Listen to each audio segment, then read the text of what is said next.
இந்த சத்திரத்திலா? எனக்கு இங்கே இடம் வேண்டாமா? எனக்கான ஒரு இடத்தை தெரிவு செய்யுங்கள். All the volunteers, please take the kids to the indoor. Line by line only. Only line by line. தங்கமும் வைரமும் போட்டு இழைத்து கட்டிய மாளிகை. இதை போய் சத்திரம் என்கிறீர்கள். இங்கே முதலில் வசித்தவர் யார்? என்னுடைய பாட்டனார். இப்பொழுது அவர் இறந்து 50 ஆண்டுகள் ஆகின்றன. அதற்கு பிறகு இங்கே வசித்தவர் யார்? என்னுடைய தகப்பனார். இப்பொழுது அவர் இறந்து 20 ஆண்டுகள் ஆகின்றன. அதற்கு பிறகு இங்கே வசித்துக் கொண்டிருப்பவர் இதோ யார்? உங்கள் முன் நான் இருக்கிறேன். உங்களுக்கு பின்னால் இங்கே வசிக்கப் போகின்றவர் யார்? நிச்சயமாக என்னுடைய மகன் தான்.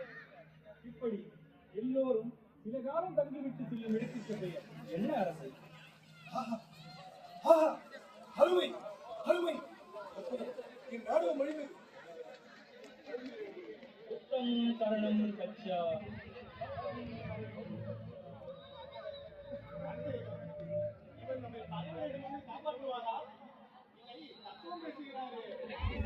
Wait. Don't rush up. உலகத்தில் உள்ள பயனுடன் மட்டுமல்ல, பட்டு என்னும் பயனிடமிருந்தும் நம்மை காக்கப் போகிறவர் இவர்தான். அவரை பின்தொடர்ந்து சென்று அவருக்கு என்ன வேண்டுமோ அதை செய்து தாருங்கள். அவருக்கு பாதுகாப்பு முக்கியம். இந்த புனிதரின் வரவால் இந்த சீன தேசம் பெரும் புகழ் பெறப் போகிறது.